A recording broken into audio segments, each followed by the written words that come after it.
ఒక పల్లెటూరు నుంచి ఇద్దరు స్నేహితులు ముంబై లాంటి సిటీకి వెళ్లి బాగా కష్టపడి ఒక షాపింగ్ మాల్ పెడతారు. అందులో వాళ్ళకి చాలా లాభం వచ్చేది. ఈ విధంగా వచ్చిన ఆదాయంలో ఇద్దరు చెరి సగం పంచుకునేవారు. కొన్ని రోజుల తర్వాత ఇద్దరి స్నేహితుల్లో ఒక వ్యక్తికి బాగా అత్యాశ కలిగి వచ్చిన ఆదాయంలో ఇతనికి నేను సగం ఎందుకు ఇవ్వాలని మొత్తం నేనే తీసుకుంటానని ఒక రోజు కూల్ డ్రింక్ లో విషం కలిపి తన స్నేహితుడిని చంపేశాడు. ఇక వచ్చిన డబ్బంతా అతను తీసుకునేవాడు.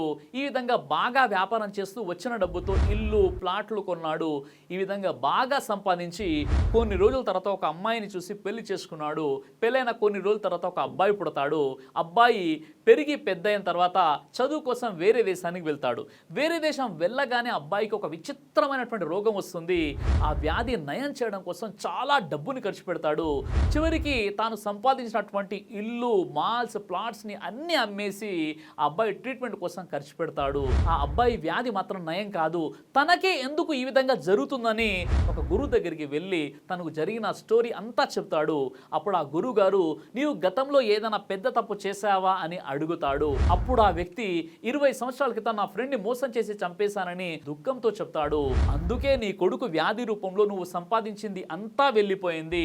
అప్పుడు చేసిన పాపానికి ఇప్పుడు కర్మ అనుభవిస్తున్నావని ఆ గురువు గారు అంటారు. నువ్వు ఒకరిని మోసం చేస్తే రేపు ఆ మోసం నిన్ను ఏదో విధంగా కబలిస్తుంది. జాగ్రత్త.